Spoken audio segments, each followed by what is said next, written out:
რა არის ფემიციდი, როგორ ვებრძოლოთ ქალთა მიმართ ძალადობას და როგორ შეიძლება თავიდან ავიცილოთ მკვლელობების მორიგი ტალღა.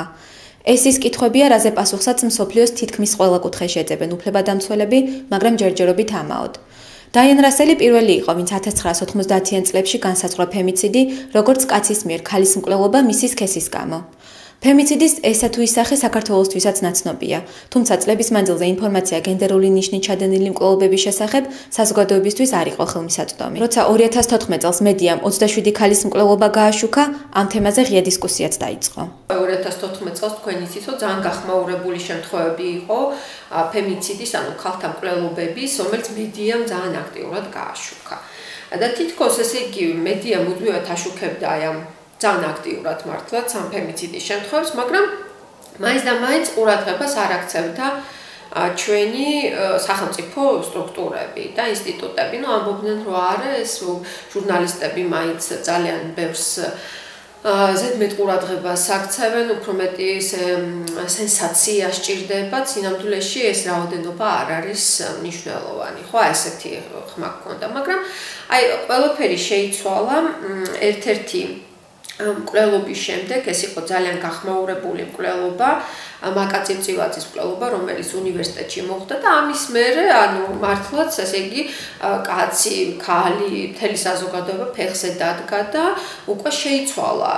ესეც მე ვფიქრობ, რომ ეს მედიამ გამოიწვია ნამდვილად ასეთი ძალიან დიდი და აქტიური რეაქცია საზოგადოების მხრიდან, იმიტომ რომ დავუშვათ ეს თვითონ ეს შემთხვევა მოხდა უნივერსიტეტში, ძალიან ბევრ ადამიანს შეეხო უკვე უსაფრთხოებას, ანუ ჩვენი შვილები, ადამიანებმა საზოგადოებამ დააყენა ეთქვეშ, ხო, ანუ უსაფრთხოება რა ხდება, დაცვა არ არის, პოლიციას მით უმეტეს ეს შემთხვევა ისეთი იყო, რომ პოლიციასთან იყო განცხადებული ორჯერ ამ ქალბატონის მიერ, მსხვერპლის მიერ, მაგრამ ყურადღება სათანადო არ მიექცა ამ შემთხვევას. თიკო ცომაია შეისწავლის თუ როგორ აშუქებს მედია ფემიციდის შემთხვევებს საქართველოში.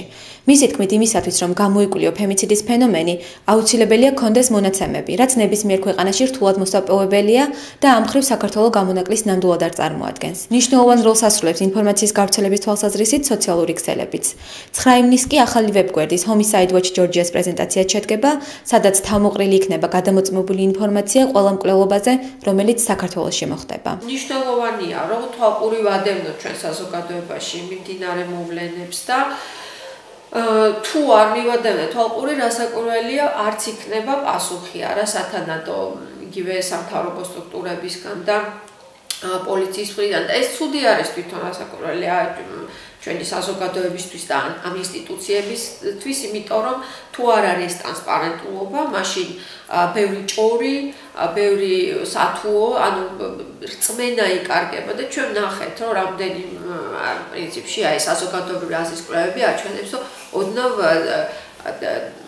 შემცირებულია პოლიციის მიმართ ნდობის საკითხი, ხო, საზოგადოების მხრიდან. 17 ოქტომბერს ილიაუნის ლექტორის მაკაცივწივაძის მკვლელობა ფემიციდის ყველაზე გახმაურებული ფაქტია საქართველოში, რასაც არა მხოლოდ საზოგადოების გარკვეული ჯგუფების, არამედ სახელმწიფოს მხრიდანაც მოყვა გარკვეული რეაქცია. ცომაიას თქმით, საზოგადოების გაზრდილი ინტერესის ფონზე სახელმწიფომ აღიარა ოჯახში ძალადობისა და ფემიციდის პრობლემა. ამის დასაძლევად შეიქმნა სახელმწიფო უწყებაჩვერის საბჭო, მოხდა ოჯახში ძალადობის პრევენციის ეროვნული სტრატეგიის პრეზენტაცია. საქართველოს პრეზიდენტმა 2015 ქალთა წლად გამოაცხადა, გააქტიურდა ქალთა მოძრაობის ახალი ტალღა და ძალადობის წინააღმდეგ საპროტესტო აქციები ქვეყნის 20 ქალაქში გაიმართა. ჩვენ გვაქვს სტატისტიკურად 100,000 პოპულაციაზე გათვლილი ფემიციდის რაოდენობა. თუ იტყვი, რომ 5 კაცი მოკვდა, ან 67, ან 27, არაფერს არ გეუბნება, თუ არ იცი, რამდენ ადამიანზე ანგარიშობ, ხო?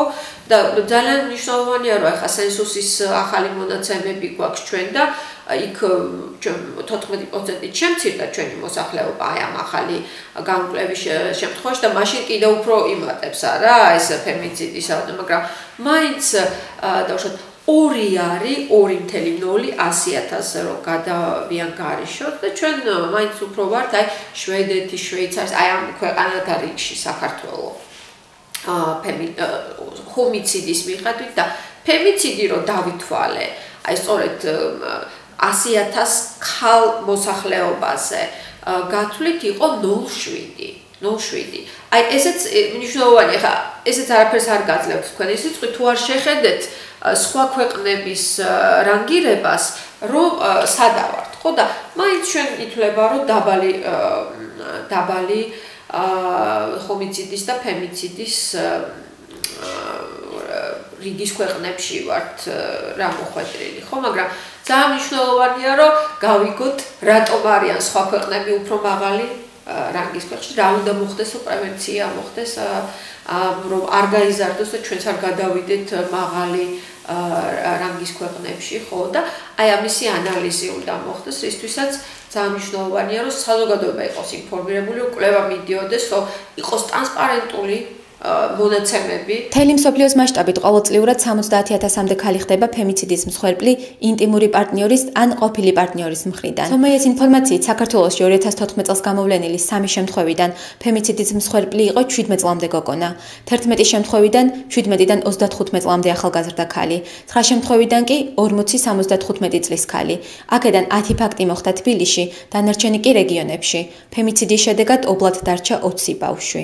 მაინც ამბივალენტობა ახასიათებს, აი მე ვფიქრობ საქართველოში. საერთოდ ყველგან არის ამბივალენტური სექსიზმი, იმიტომ რომ აი სწორედ იმიტომ რომ ინტიმურ პარტნიორებს შორის ხდება ეს დაპირისპირება და ინტიმური პარტნიორები, ანუ ამაზე ახლობელი ადამიანები არ არსებობენ, ხო გესმით და ამიტომ დავუშვათ ეს ინტიმურობა და სიახლოვე განაპირობებს სპეციფიურობას აი ამ საკითხის, ხო და ძალიან მნიშვნელოვანია, რომ აი ეს ფსიქოლოგებიც იყვნენ ჩართულები და საზოგადოებრივი ჯანდაცვის კუთხიდან შეხედო ამას, ხო და დახმარება აღმოუჩინო იგივე თვითონ აი მოძალადებს ადრეულ ეტაპზე აღმოაჩინო, როდის არის პრობლემა, ანუ არსებობს მთელი აი სტოკინგ ცენტრები, ანუ როცა უთვალთვალებენ არა ზოგიერთი ინტიმური პარტნიორები თავიანთ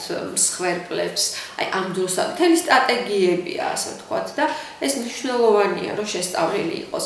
ერთი ეს კითხავით ამბივალენტური დამოკიდებულება, რა ძალიან ინტიმური, ძალიან ახლობელი ადამიანი უცებ ხდება შენი მტერი, ხო და მიდის აი ასეთ საშინო, მაგრამ ქალების მხრიდანაც არის დაუშვათ კვლევობები, მაგრამ გაცილებით, მაგრამ ვერც შეადარებთ, დაუშვათ იგივე ჩვენი ქართული მონაცემები, აი როგორ თქვა ის მაგალითად 28 versus 1. ცომაიას აზრით, რომ არამედიის მხრიდან აქტიური გაშუქება ფემიციდის შემთხვევები დავიწყებას მიეცემოდა. თუმცა ხმაურიანი სათაურების მიღმა მედიაში ჯერ კიდევ არის ასეთი მკვლელობების სიღრმისეული გაშუქების ნაკლებობა.